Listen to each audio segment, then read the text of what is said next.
That was a great interview, Jeff. Now finally, where can I find your website? I don't have a website. What? I just never got around to making one. You know what? I can't take you seriously with an attitude like that. I am extremely disappointed in you. To not have a website is irresponsible, lazy, you lack ambition. I mean, where's the vision? Don't be like Jeff. Be responsible. Get out there and shine with a beautiful website by Web Orchard, where they will take care of all of your website needs. Go to theweborchard.com right now and get a beautiful website you deserve. You know what? Get out. Hey guys, and welcome to the final episode of Season Bravo of the Shrewsbury Biscuit podcast. I'm Alex Whiteley, and today I'm speaking to one of my heroes, Pete White. He has been our sponsor at Web Orchard since around 2018, and this sponsorship and this partnership is really important to me because it's really helped me in my personal life and my professional life just recently. Because I remember when the Shrewsbury Biscuit began, I was like, I wonder if I can get a website. If I just ask if somebody wants to partner up with the biscuit, give me a website, and I just say they're awesome. So I put the feelers out there, and Pete got back to me at Web Orchard. We went for a coffee. It's all explained in this podcast, don't worry. And then we created this beautiful website. And as you're listening to this now, our brand new updated version of the Shrewsbury Biscuit podcast website is out now. So if you go to the shrewsburybiscuitpodcast.co.uk, you can see what they've done. It really is stunning.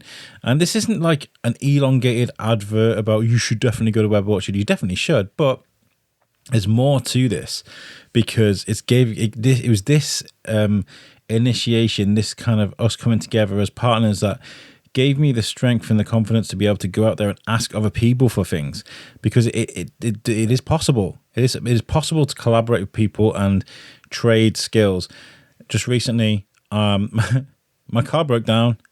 It's in a bit of a state at the moment, and out of necessity, and also because of what happened with Web Orchard, I reached out to every single garage in Shrewsbury, and Greenhouse got back to me. I said to them, let's you give me a car and to borrow it and park it in front of some Shrewsbury landscape, and we'll get an interview recorded in front of the car, in front of the landscape with a great guest, and they love the idea. And now we've got a partnership with them too. So this is really important. Guys, if you're making content, if you're making something, if you're an independent creator or something, just go out there and ask, work with people, collaborate with people, because magic things can happen. And that's what this podcast is all about. I'm going to leave you with the interview, and then going to catch up with you in the end to close off this season and talk about things that are coming up on the Shrewsbury Biscuit.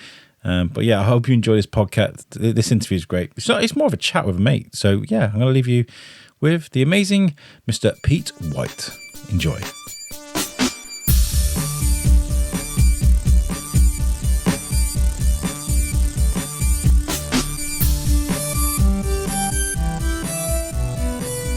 Right, so I hit record. We are here. This is the last episode of the season. Wow. Season Bravo, which has been... I've only done 2 seasons, but this season was definitely the most difficult season out of season alpha, because there's lots of stuff going on in my personal life, which if you follow my social media, you'll know what's going on. But I've had to just keep going. And in actual fact, this podcast has helped me out so many holes when you're locked at home and you're kind of struggling where to go. And you're like, oh, do you know what? I can sit and edit for a bit. That always makes me feel a bit better. It's weird. It's weird how it comes. But today, I'm speaking to Pete White from Web Orchard, our sponsor, who makes our website, and we've known each other for a while. When did we first It's been a good few years now. I want to say it was pre-COVID, so maybe 2018, 2019. Yeah, I remember that day. I was like, oh, do you want to do a website? And I'll just say that you guys are amazing. And you were like, yeah, okay. And I was like, okay. Down in Stop Cafe, wasn't it? Stop Cafe, I remember that, yeah. Oh, it's a great place to meet. That's a really lucky cafe for me. That and house just happens to be right next to the school. It's really convenient. Lucky in what way? I feel like there's a story there. I think I'm learning recently that we make our own. I think it's good to be lucky, but you kind of make your own luck. I mean, if you're sat on your ass, you're not doing anything on the couch, you're not going to be lucky. But I feel like if you're out there doing stuff and throwing things around and trying to make things happen, that's where luck happens, right? Well, studies have been in the past that people that say they are lucky happen to be more lucky. So I think you just need to say you're lucky all the time, and luck will come. We objectify luck in the wrong way. Like, we've got to go and find it, right? And Yeah, if you're, I suppose if you're positive minded, like you said. Luck is maybe the long way of thinking about it. Maybe opportunities. Yeah. If you're out there looking for opportunities are more likely to find you. Yeah, that sounds right. But this is what I mean. People talk about these vision boards. Have you ever made a vision board?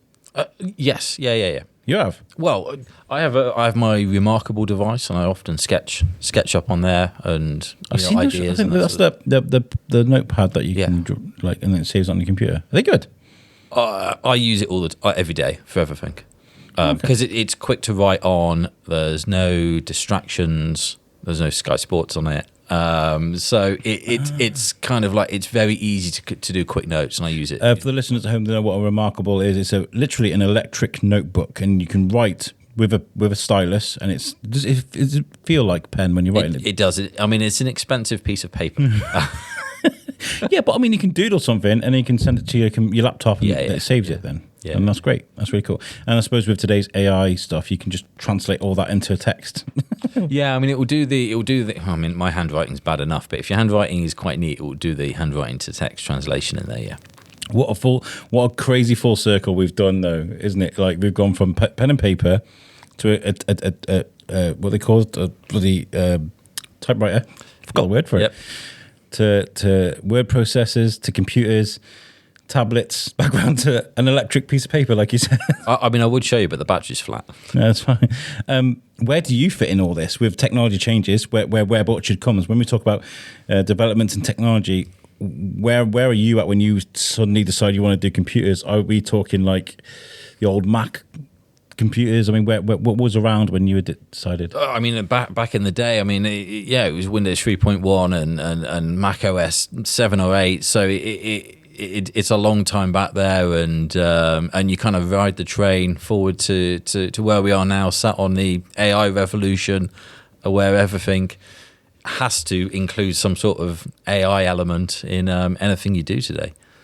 Are you scared about AI? I don't want to get all like Joe Rogan on you, but like, does it concern you? Generative AI, which is what we've got at the moment, no. I think it's wonderful. Yeah, I don't think it's going to end up taking over the world, but I worry about the wider implications of AI. Deep fake stuff is really scary. Yeah. I mean, even the last couple of weeks with the football on, you constantly get the Southgate press conference videos. I don't like any of that sort of stuff. Yeah, it's because you can't tell. I mean, if you're a good enough voice actor, or not a voice actor, because it is AI, isn't it? It generates a voice, doesn't it? Yeah, but even when you know it's fake, I still don't like, because it still influences you in certain ways, and I think that worries me. And it worries me for the kids as well. The sorts of AI apps out there when it comes to image manipulation and stuff, that I think that's a problem area. Yeah, especially for local artists that go out there and create these things, for that things that have to be stolen and then manipulated in a way to suit somebody else that's just pressed the button, is a bit concerning. But I think we've got to be responsible with it, though, haven't we? In making sure that we use it for the right things. I think the medical applications are great. Huge. For me, I used it to create terms and conditions for the website. Yeah, agreed. And I think the productivity improvements that we're starting to see already with the AI tools that we're using, they will only improve over the next few years. And a bit like how we started using Photoshop in the early 90s, that would make us more productive when it comes to image editing. AI is making us more productive when it comes to lots of other areas now, which is always going to just be a benefit for what we're trying to do. I used to play around when I was a kid with Serif. The fonts, yeah. We make the fonts and like you can make little logos and stuff. I used to mess around with stuff like that. That was fun. Well, I feel like I need to interject here because I sound really dumb by saying I used to play with serif, not the font. It was an old program on my family computer called Serif, and it was a bit like Paint, but you could make like logos and you could play around with different fonts and make things with it. And I thought I was losing my mind for a second there because I've listened back to this and thought, oh my God, it sounds like I'm just dragging the sans serif font around the screen. But no, I went back and looked, and serif changed its name to Affinity, which I have on my computer. This is what I make my logos with, and it's actually just been bought by Canva. If you use Canva to make videos and stuff with, they now own Affinity, which was once called serif. You learn something new every day, don't you? So yeah, when you're young, you're That's very kind of you, Alex. It's very kind of you, yeah. But you had to start somewhere. And where does Web Orchard begin? Where do you suddenly decide you want to do this? I mean, I've always been interested in websites. I guess I've grown up with the internet, which is many of our generation, Alex, have. How's it going, millennials? You're all looking great. Yeah, exactly. So I've always been interested in IT, always been interested in websites, and it just felt like a natural progression career-wise. And now I've been doing it, well, it'll be 20 years pretty soon.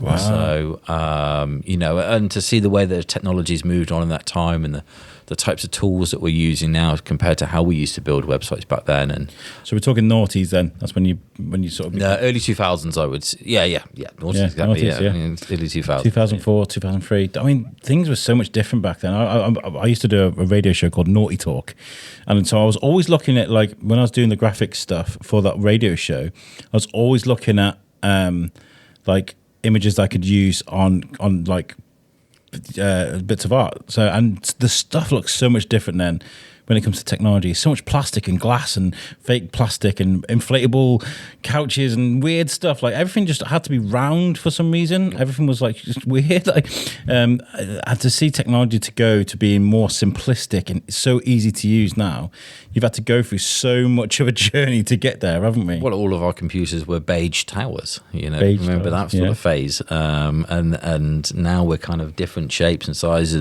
and different materials, aluminium and steel and stuff for, making some of the machines that we use now. It's incredible. I was watching someone build a Game Boy with all the add-ons on Facebook earlier.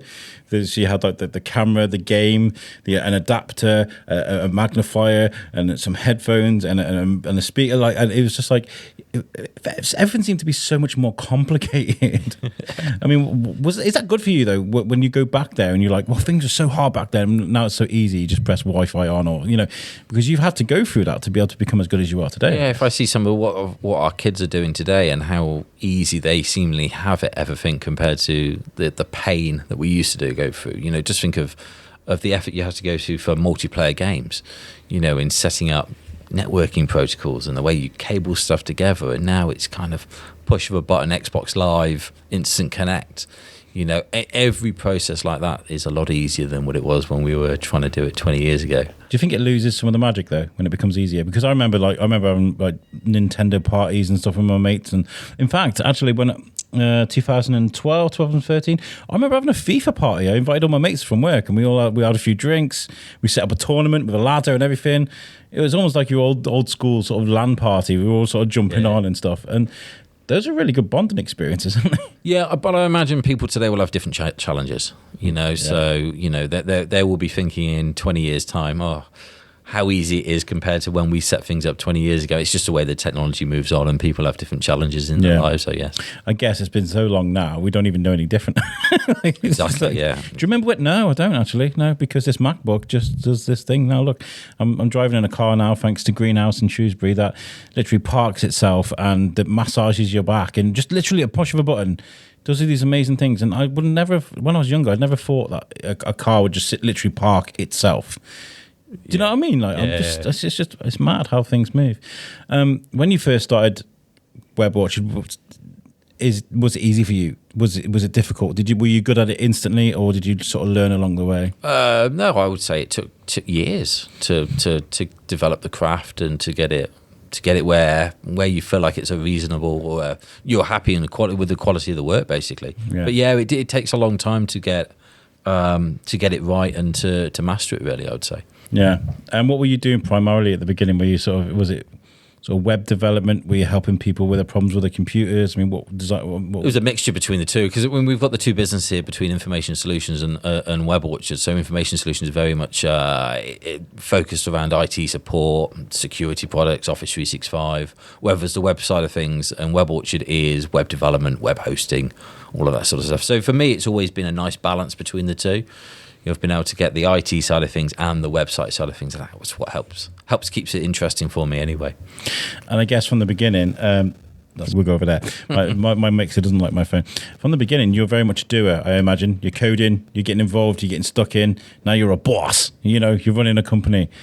Has anything changed for you in the way you work, or do you still get stuck in? I would say I'm still pretty stuck in day to day on a lot of it, because I've still got a lot of the knowledge of customer systems and websites and that sort of stuff. So it's a constant challenge, isn't it, between working in the business and working on the business. And I definitely spend more time working in the business than I do on the business. But it's a hard balance, isn't it? Do you find it easy to switch off when you're not here? I dabble at the weekend and the evenings. Yeah. So, yeah, it's hard, isn't it? Especially when you start something and you get on a roll, and we'll get onto this in a bit with the Love Shrewsbury site. But, there's been several evenings this week where I've started something in the office and just thought, I want to get that sorted. Yeah. And then suddenly it's 11 o'clock at night and you realise, God, where's the evening gone? But that's a sign of someone that loves what they do, I guess. I mean, we all have deadlines, and we all have. I'll put my phone on airplane mode for now. I will need it again in a second. But we all have the strains of running anything, whether it comes to deadlines, being up for work on time, making sure this email's done, making sure this report's written, all this sort of stuff. But if you find it easy constantly to be able to just do the thing that you love, you're going to be able to get through it. Aren't you, I guess? You'd like to think so, yeah, definitely. So, but I mean, I was just talking about like the biscuit. I wasn't very good at running it as a business. I'm very transparent about that. But when it comes to sitting behind a microphone, I always describe like when I'm editing, like whether it's a video or audio, it's a bit like Iron Man when he's in the garage and he's like swiping out. He's got AC/DC in the background and he's like, "Yeah, baby." Like, that's kind of where I'm at, and it's like a symphony playing in the background for me. Yeah, I know exactly what you mean. Yeah. But that's what you're good at, isn't it? You're good in front of the microphone.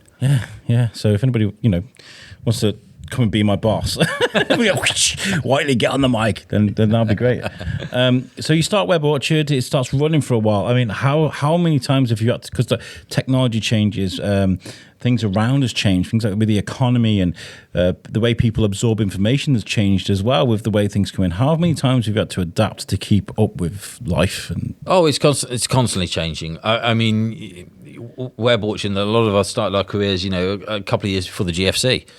So suddenly you feel like you're going forward, and then you've got the biggest financial crash of all time to hit as this sort of 2008, 2009. So, you adapt, it slows us down for a few years, and then you have to kind of, I don't know, refocus and come back. But that's going to constantly happen. We've had it more recently with COVID, haven't we?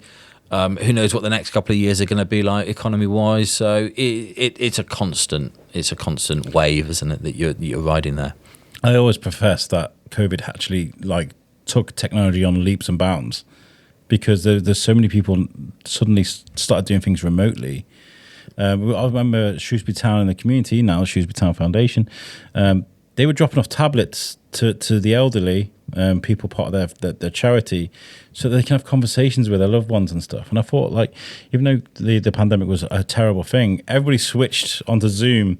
And I certainly started using StreamYard to doing podcasts, which actually it evolutionized the way I sort of made my content, because then I could speak to people from around the world with ease. We did a couple of podcasts on StreamYard, me and you. We did. I remember sitting in my living room. Yeah, night streaming on it. Yeah, so yeah. I mean, before the pandemic, I'd never have a problem driving 3 hours down to London for a meeting, and now it's sort of like, well, can we do it on Teams first, and then if you really need me to, if you want to drive, press flash, then we'll do it.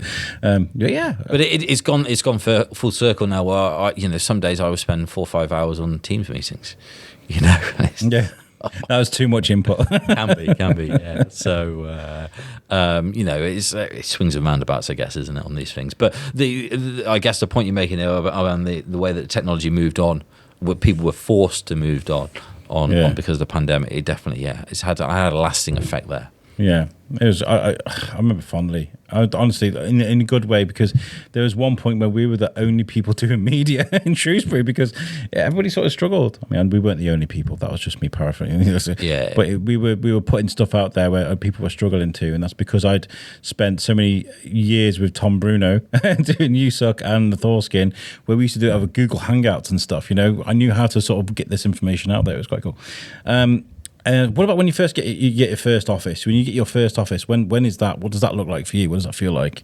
We had a small office on Swan Hill to start with, in the old police station building, which is now flats, I think. So we had a very small room, in there where we were for the first couple of years, and then we moved into the Pump House, which is just by the Gateway Arts Centre on Coton Hill there, where we were for about 15 years until sort of February this year, where we've made our next move.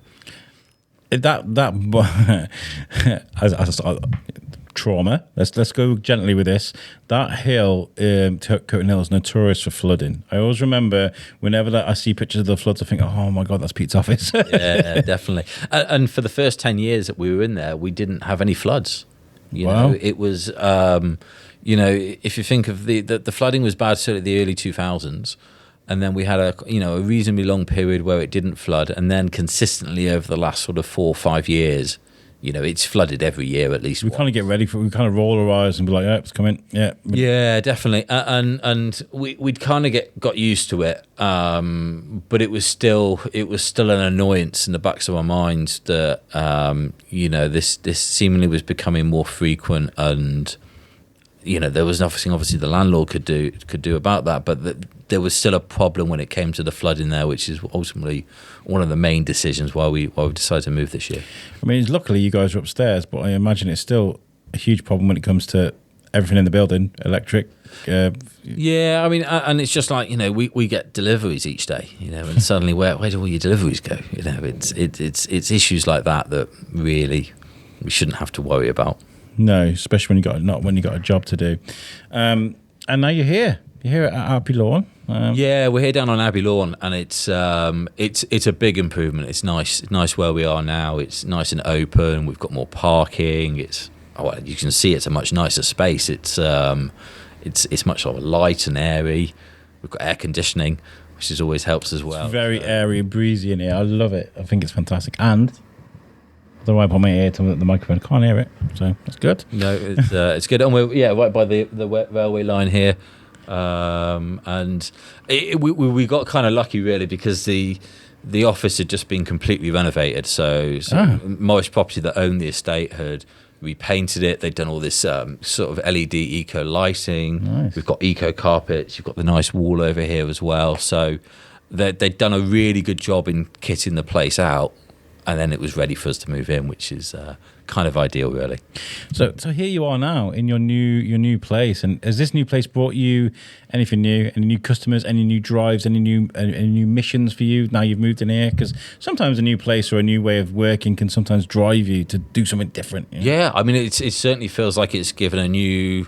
It's that next phase of the business, isn't it? It's that new impetus of what to do, and not that we were feeling, I don't know, unmotivated or anything at the last place, but it definitely, the new building it makes a big difference, I think, to the outlook and getting staff back in. And we've picked up a couple of customers already, just because you're on a business park. There's lots of other, because lots of people are listening to Shrewsbury Biscuit, and our wonderful advert at the beginning of our that advert, it makes me laugh every single time because I do my bits to release the podcast, and I automatically put the adverts on. I don't hear the adverts. I click a button.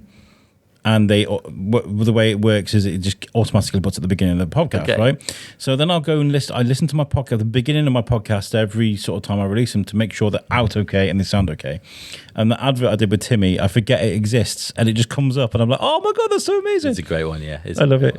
We reenacted it in McDonald's yesterday. He was like, let's do the reverse roles, and he's like, get out! And he's shouting at me. It's really fun. What's the kind of most ambitious thing you guys have done with Web Orchard? What's the biggest sort of job you've taken on? You thought to yourselves, I can't believe we're doing this. Is there anything that stands to mind? I mean, we've done some pretty big websites in the past. We've had projects that have been featured on the BBC show Dragon's Den. Oh wow! In the past, that was good. In fact, you can see they cut chocolate in front of us. Raw Chocolate Company. Yeah, so we still have their chocolate here. So.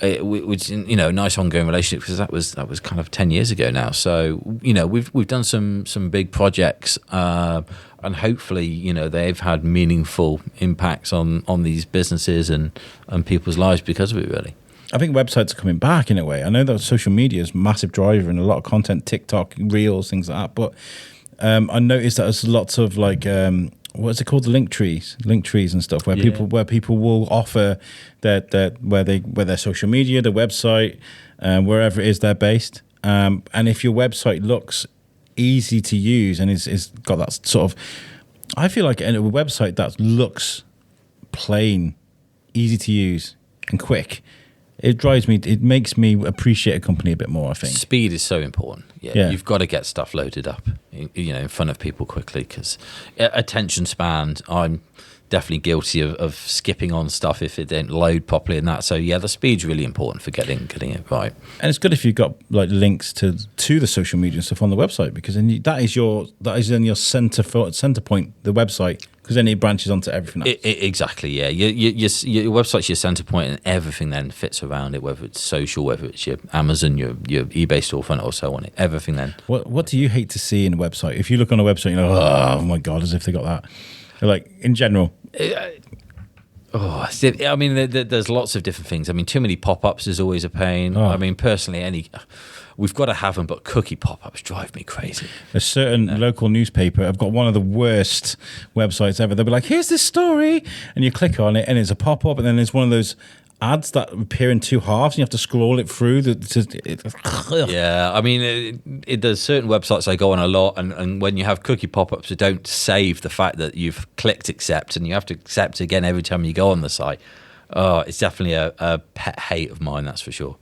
Yeah, if there's anything by the sun, for example, I never click on that. I mean, it's not my kind of, I'm not their demographic anyway, but if there's something I'm like, okay, when I used to do the Weekly Bazaar, I used to do a show called the Weekly Bazaar where we talk about the most outrageous stories that week.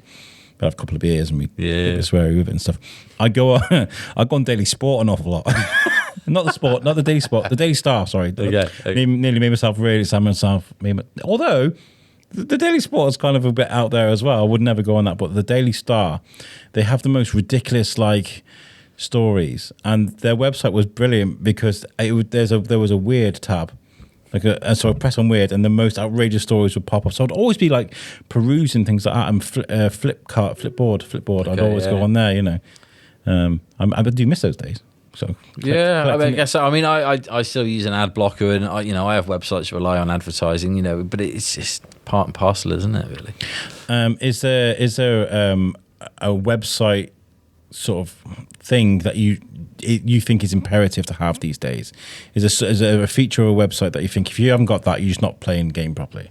I guess there's lots of features. I mean, we're very hot on accessibility. I think that's really important. So having good accessibility tools, making sure that the content's easy to flow and is easy to use by everybody. I think that's really important on websites. And I got to say, your team are bloody brilliant at what they do. I'm working with Harry right now. Big shout out to Harry. Yeah. Because I've been driving him crazy because we've been building this website for a long time, and this is nothing to do with Web Orchard. This is down to me, my preferences, because I'm like, maybe we can do this, maybe we can do that. Sometimes I think Harry's probably thinking to himself, maybe you could shut up and let me do my job, because I think what it is with me is I don't want to seem like I'm dumb at this. I kind of am. I can get the fundamentals right, and there's a web builder. Within WordPress, yeah, with WordPress that I can just about get around. Yeah, and the way I do it is, what I can do looks like a Crayola drawing, and what Harry does looks sexy and sleek and amazing. So shout out to Harry. Building your own website is always the hardest job you do. It's it's very difficult to do your own. We struggle with our own Web Orchard and information solutions websites. We can easily build websites for customers, but building your own is always difficult. Yeah. And what is the difference between Web Orchard and Information Solutions? What do the two things do fundamentally different? So Information Solutions is IT support, basically. So it's fixing your computers, it's proactive maintenance, it's Office 365, it's antivirus security, firewalls. Okay. It's all your sort of small business IT support, SME business IT support. Whereas Web Orchard is more creative side. It's the websites, it's the design, it's the hosting, it's the SEO. It's that side of things. So all run from the same office. But branded slightly differently for the title. I guess one bleeds into the other. If you make someone a website and they need help running it with Information Solutions. Sure, for sure, yeah. There's a lot of crossover between our customers. A lot of customers take services on both sides of the business there. Oh, that's really, really, really cool. I've appreciated your help with this because whenever I'm struggling with something, I can just message like Harry or yourself and be like, "This isn't. I can't do that. Why isn't there?" And you guys are just like, "All you got to do is leave me to do it. I'll do it." Or I mean, Harry's really good at like just listening to my nonsense and picking out the important information. Because he'll send a thing like a normal email, which is probably a paragraph or two maybe, and I'll just send him a massive just chunk of information back because I just don't know how to articulate. We need to get your new website live. I'm going to set a deadline of next week now. Yeah? I'm going to hold you to this, Alex. We need to get your website live next week. So we're recording this within a week of this episode being released. So as you're listening to this now, the website's now live. The brand new website of the Shrewsbury Biscuit. I'm going to hold you to this, Alex, definitely. I think we're down to a video being changed or just removed. Let's remove it. Let's do it. Let's remove it and let's get it live because it's got all the new branding on there. Yes. It's got all the episodes, and yes. It would just be great to get it all released and live now. I think we talked about rebranding the biscuit, which you guys did, by the way, amazing. And I think I said to you something about the morning show. I was like, "Oh, I'm watching the morning show with Jennifer Aniston, and it's so nice and so fluffy and so welcoming." And I think Ian would have been on our end, yeah. Yeah, and you guys did an amazing job with it. Honestly, I love the new logo. I think it works really well. It's there to stay. Yeah, I'm not changing it. I'm not even touching it. I think it would set you up nicely for the next several years at least. Yeah. So, and that's why it's important we get the website live, and then the brand is consistent across all platforms. Absolutely. We need to get some banners made. If there's any companies out there that want to put their logo on top of the logo they make for me, then we can get that done. I want to get the new brand out there because it's really, really sleek. It's really nice. And it's really easy to work with as well because you guys, when you designed the logo, you sent a really nice pack with all the different parts of the logo, different color variations, PNG, JPEGs, like all these kind of things, so I could engineer my own stuff and then ask for help if I need it. Hopefully everything you need for print or digital, it should all be included in that logo pack here. We're sounding like such a cheesy American ad. You know what I could really do with is a logo. Do you know anybody who make me a logo? Well, Alex, no, honestly, you guys have done me a solid there. Really, really love it. And we're going to go live next week. Yes. Yeah, absolutely. I'm on it. Good. I'll get rid of that video, and then we do it. We're texting you all weekend now. Yeah, Monday. Harry, sorry if this isn't got you in the deep end, and I do an extra work because of me. But no, honestly, I think what you guys are doing is fantastic. What's the biggest challenges for you with creating a logo or branding or a website? Well, you've always got to be creative, haven't you? So you're always looking for inspiration of what can go into your next piece of work. What inspires us to be able to do X, Y, or Z. And that's a creative challenge, isn't it? That you've got to come across every day in your work. What inspiration can you find that's going to help you deliver that next piece of work? Do you think unique fonts are bad or difficult, or because sometimes people will create a font and be like, "This is our font, only this font. This is our color. This is only our color. This is the color we use." Are things like that kind of difficult? Have you ever seen the clip of the Avatar logo? It is just the font papyrus. There was nothing in there, It's simply they've taken the papyrus font and they've written the word Avatar in there. There's nothing more to it, So fonts sometimes, they do work. And how good are you guys at having those difficult conversations when someone's about to make a disastrous choice with their design? I want it all Comic Sans. I want it all Comic Sans. Everything Comic Sans. And it's just going to look like awful. Do you have to have robust conversations with your clients sometimes? Be like, we advise not to do that. Yeah, and sometimes they listen and sometimes they don't. Yeah. So we can only advise there. Yeah. If a shout out to you guys that are asking for a logo. If the designer tells you it's a bad idea, probably a good idea to listen to the designer, I'd say. It's normally in the process that you go through because you're justifying what you're doing and why you're doing it. Because you've done research into similar websites, similar brands, and often asking what the customer they like in the first place. So you're trying to make informed choices in what you're presenting. And you guys are great at what you do. And you're a big fan of Shrewsbury as well. So you're out there, love Shrewsbury. You like to promote what's going on in the town and have a look around. Where did love Shrewsbury come from? We've always been keen or important in the town, and it was one reason as well why when we're looking for a new office. We wanted to stay close to the town centre. That was very keen, very important to us as well. The Love Shrewsbury website, came about 10 years ago, and it's always been one of the office side projects that maybe of late has fallen by the wayside a little bit, but we've got a lot of impetus now to relaunch that and rebuild it. The project's almost built internally, and we are going to be relaunching Love Shrewsbury hopefully in the next 4 or 5 weeks hopefully. And what does that bring? What's going to be different? What's going to be new about it? The site is looking old at the moment. So if you go on the existing site, it looks dated. But it was sign of the times really. So it's got a lot newer, fresher look. It's going to work a lot better on mobile, tablet, that sort of stuff. So there's a lot of technical improvements, but we've also simplified the submission process for content. So the idea is that other organisations, businesses, community groups can use the site to promote their activities. So anybody can come on the site and can submit content that then goes onto the website, onto our social media. Hopefully soon again it will go back into the weekly newsletter. So it's a tool hopefully that people can use to promote themselves. And you get some traction as well. I'm weirdly I'm an admin on the Facebook page, so I see when you get lots of new followers, people constantly messaging, and sometimes I answer them, but I look at them and open them by accident because I'm like, biscuit. I love Shrewsbury. You probably look at it more than I do. So it's another area that we need to do a lot more. But yeah, we've got a great social media following. Yeah, you do. And hopefully that will improve as well with the kind of the new focus that we've got on it. I think the idea was originally that you were like, post episodes on there, be fine. I'll make you an admin, and I never did because I felt like I was encroaching on somebody else's. I didn't want to be like, hey, biscuit on the shoes. You know what I mean? Well, it's a tool we're happy for you to use, I guess. I think I'm going to because I need to start getting out of my own way. Do you know what I mean? Stop thinking about it. Just do it. Yeah, definitely.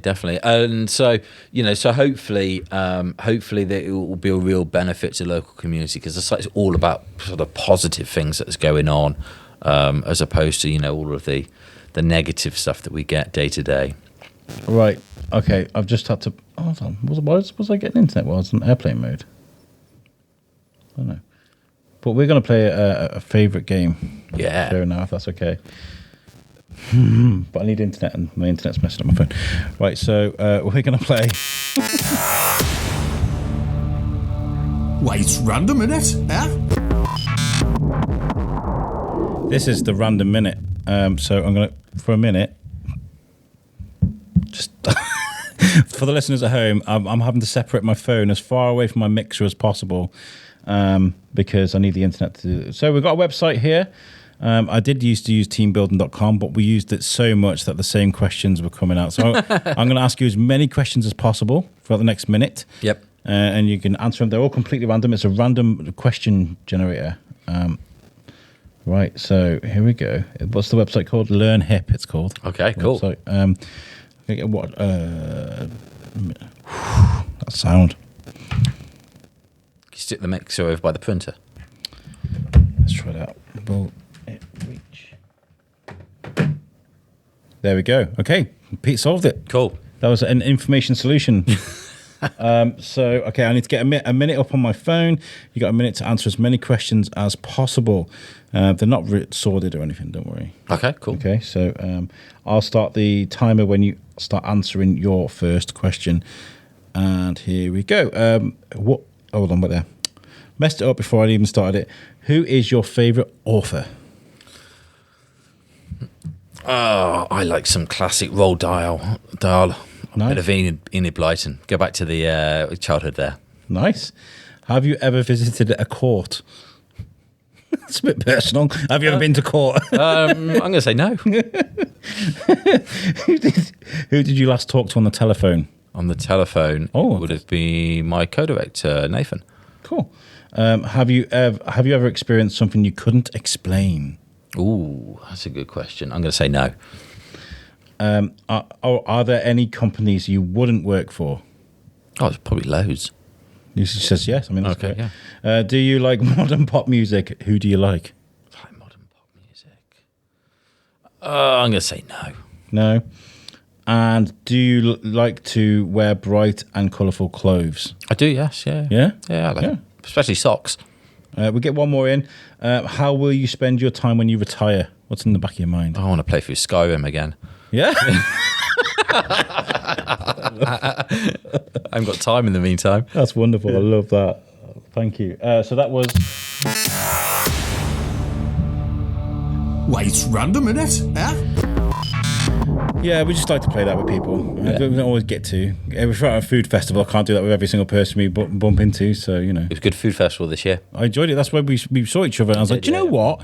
I'll get you on this season, because we haven't spoke to you guys at Web No, we had a really good day, time. actually. Really good day there, yeah. Yeah. I mean, there are great advantages and disadvantages of living in a town, but I think one of the advantages for Shrewsbury is the independent businesses and the fact that it's a bit of a party town. There's lots of festivals going on.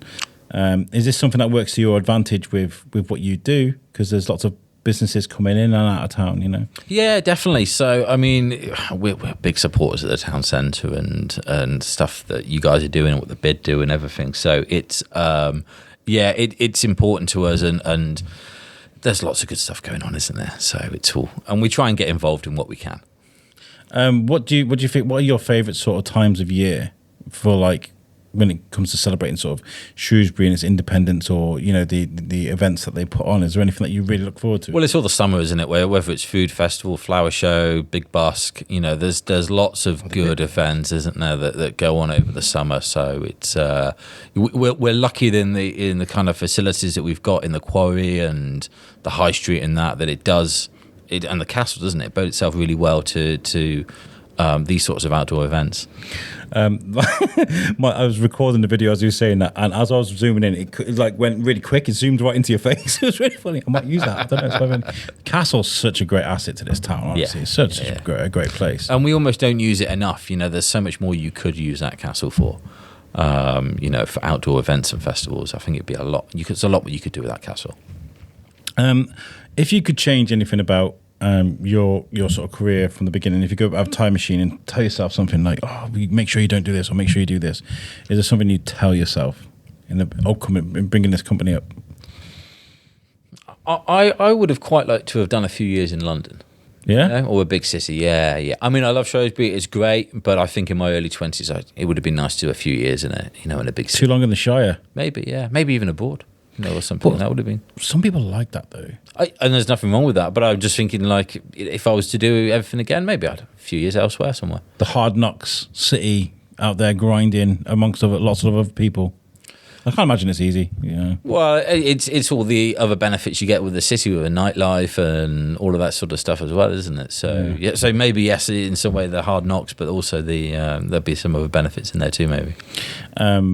I think it's really extraordinary for any business to last as long as what you guys have done, because I did it. I tried to do it for like a year, 18 months, drove me crazy. So, I mean, it's credit to yourself for not just lasting this long, but like evolving the way you guys have. Every time I see you, you guys look completely different, or you're doing something different. Yeah.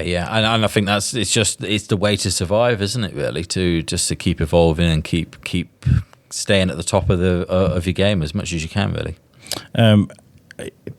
Your days must be so busy though, because you're not just responsible for the work you're doing. You're responsible for these guys out here doing their work as well, all the clients as well. How do you sort of refresh for the next day? Is there something that you do as a sport or a fitness, or is there anything that you do when you're away from here that helps you sort of reset for the next week or so? I like my football, so yeah, I enjoy playing football, enjoy watching football. So I think that's one of the areas I use to relax a bit, definitely.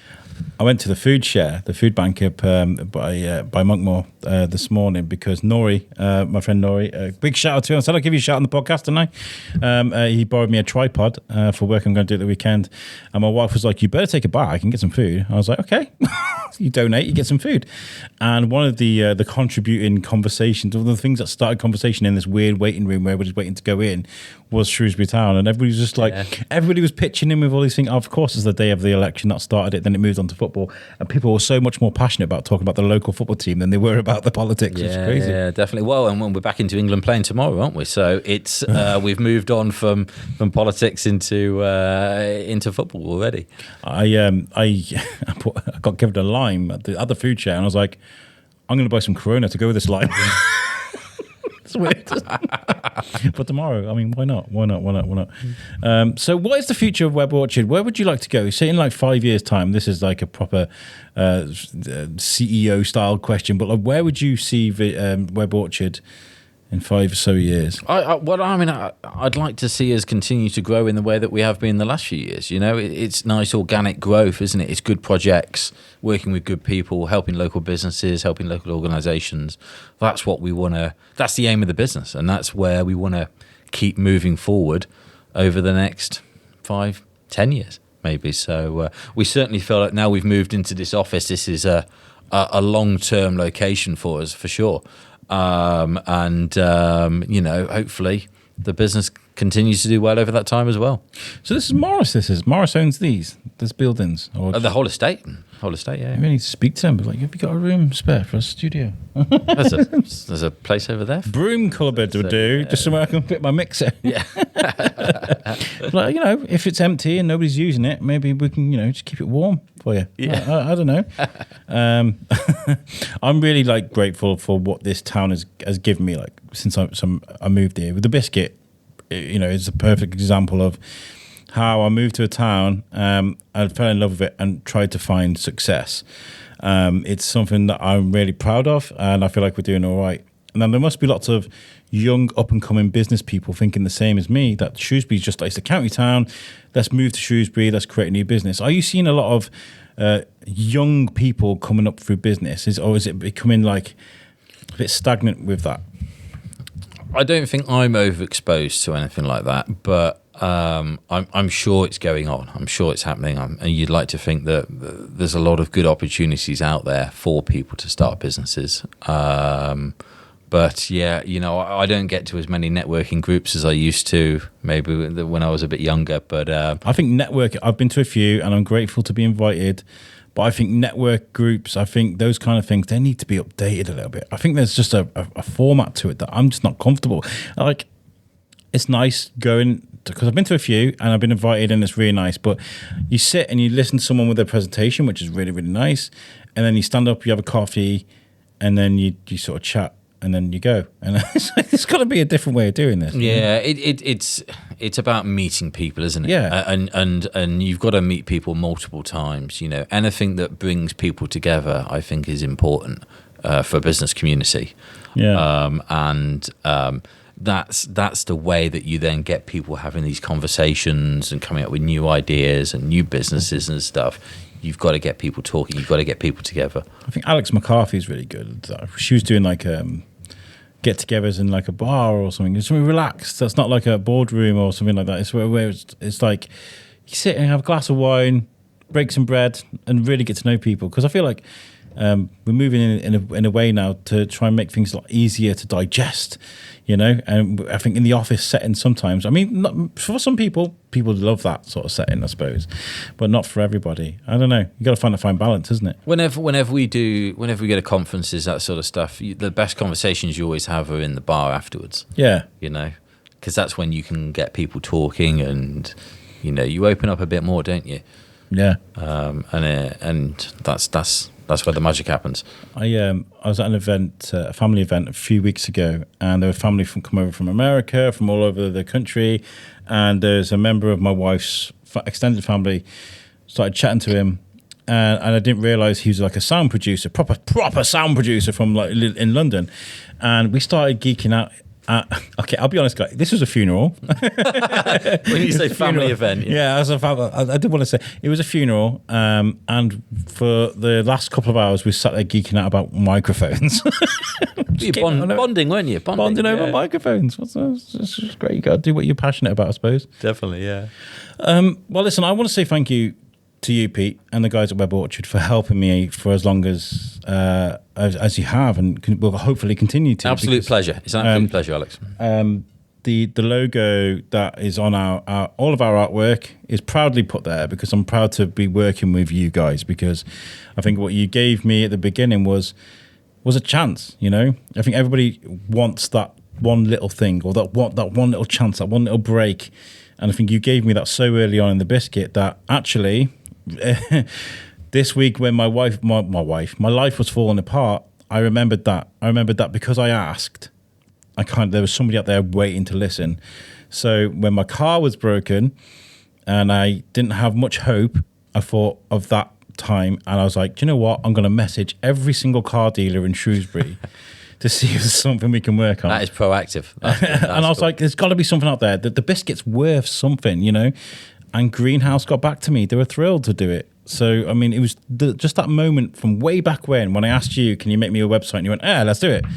So I want to say thank you for that. No worries. Happy to help, and really excited to get the new site live. Yeah, so guys, while you're listening to this now, go to the shrewsburybiscuitpodcast.co.uk and take a look at the website. It looks amazing, doesn't it? It looks great. So cheesy. Is there anything that you want to tell people about, or is there anything that we've missed, or you want to say, or any messages you want to say for people? I think we're just excited about our relaunch of our Love Shrewsbury website. So that's our focus. You know, over the next sort of 6 weeks or so. That's what we want. We want to get people to get involved in, and that's where I think we can make a real difference. Do you want to put a link for that on the website, maybe? Definitely. Let's get an advert up on the new website. Happy to do that. Love Shrewsbury. Anything that celebrates anything to do with Shrewsbury, even if it's a business, even if it's something that's going to make somebody else money. Even if it's a business. Even if it's a business. Especially, like, I'm always for. But what I mean is, some people are like, oh, yeah, it's clickbait, or it's business, or you need to go out there and support your local suppliers and creators, and you know, and if it means you paying a few quid to get into a thing that you're going to love, or to get a product that you're going to enjoy, and you know it's locally made, all for that. Definitely. Happy to help Love Shrewsbury wherever you need us. Yeah, thank you. I've got to finish with one thing, and this wasn't asked for me; it was asked for a listener. Do you have a question for me? It's a question for. I'm not going to play the audio clip because it's cheesy, and I decided I don't like it anymore. But I've got a question for Alex. That's it. Okay, I've got a question for Alex. That's a good one, isn't it? Yeah. And this is weird because I go on other podcasts and I'm awkward. As a host, I'm good. You know what I mean? I'm going to ask you a question that you've asked me, actually. Yeah? About where do you see the podcast in 5 years' time?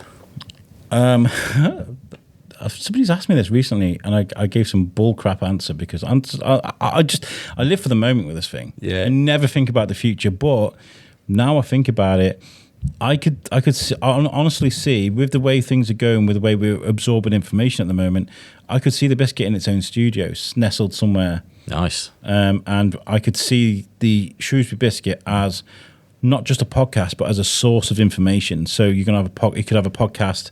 We can have blogs, we can have articles written, we can do all sorts with it. There's so much you can do. Social media production, you know, there's so much we can do with the Shrewsbury Biscuit. But I'd like it to be primarily focusing on Shrewsbury and surrounding areas, so like Shropshire in general. So, yeah, in 5 years' time, I'd love to have my own office like you've got. Your own studio, that would be my own great. studio. But I want to keep it fun, though. I've tried to do the business thing. It wasn't fun for me. It caused me all sorts of anxiety. I'd like to find a way to keep it fun. Are there studios around town? We had the parade, didn't we, for a bit? So the parade, for the listeners at home that weren't aware, we used an empty unit that was at the parade in town. They were really nice. They were like, we've got an empty unit, you can use it. So we did. And then all the units filled up, so we had to leave. There was no animosity. It was really nice that they did that for us. So if there is an empty space, we are speaking to people about it, but it's about financing it, isn't it? You know, so definitely. Yeah. Maybe in the future. Yeah. Well, thank you for joining me today. And Thank you, Alex. Last episode of Season Bravo, guys. This has been wonderful. Thank you. And good luck with the season. Good luck. I hope it goes well. And the next one. Brilliant. Well, thank you very much, Pete. Cheers, Alex. Cheers. Well, that was really good catching up with Pete. We don't do it often enough, but Pete, I just want to say thank you so much for everything you've done for the biscuit. It's been a journey, man. It really, really has, and it's nice to be able to catch up with you. Now, that's the end of Season Bravo. We will be back with some new content very soon. There is a new season Charlie, I'm working on, trying to get new guests for. So if you know somebody what would be great on the show, just get in touch. And, of course, we've got the car series sponsored by Greenhouse. That's coming soon. Pay attention to the social media for that. But I want to say a huge thank you to everybody that's been on my podcast. So we've got Mandy Thorne, Ben Butler, Jace Chaman, Cayman Donnelly, Alex from Osteria, Claire from Colours of Shrewsbury, Jimmy Kebab, Dave Gregg, James Warman, Easy Artist, Chris Taylor from sy.gigs, Adam Reese, Peter Metcalf from the UK Proms, and everyone we spoke to on that evening. That was really cool. Everyone at Shropshire Festivals, the people we spoke to during that weekend. I think we've got a few podcasts coming off the back of that. That's really cool. Pete White, of course, from Web Orchard, and everyone I've met along the way, the people that I've interviewed, strangers that have given up a bit of time to give us those conversations, to my amazing wife and son, Timmy, as well, for putting up with my craziness and me going out all kind of hours and all kind of days and come along with me for the ride as well, too. You guys are all amazing. You made this season work because it's been a difficult few weeks, and you guys have made it happen, and you've given me the drive to get out there and do stuff. So, yeah, Season Bravo is one I won't forget. Right, okay, so as discussed on this episode, the website is now live. Go there and have a look. It's the Shrewsbury Biscuit podcast.co.uk. Take a look at the website. And, you know, if you don't follow us on social media, please do. Certainly we're on Facebook, we're on Instagram. I do a little bit of Twitter, but not an awful lot. And TikTok too. You know, I share the odd thing on there as well. So give us a follow. Any podcast you think that will benefit the people that are involved, or you think that maybe your family member will enjoy, just give it a share. It really does help. And you know, podcasts are like, they're so vast now. I remember standing up in front of a boardroom and going, you know, sort of don't really know probably what podcasts are, but very soon you will be. I'm hosting a podcast very soon called the Shrewsbury Biscuit Podcast. That was back in 2017, and now there's a podcast for everything. I'm trying to, you know, come up with a couple of ideas, and I'm name checking podcasts that I've got in my head, and it's very hard to come up with a unique name for a podcast now because there's so many. But this podcast has been going since nearly the very beginning. So your support is very much appreciated. It really is. Right, I'm going to leave you be. We'll be back with some new content soon. But for Season Bravo, it's finished. It's done. I'll catch you guys next time. Thanks for tuning in. Peace out.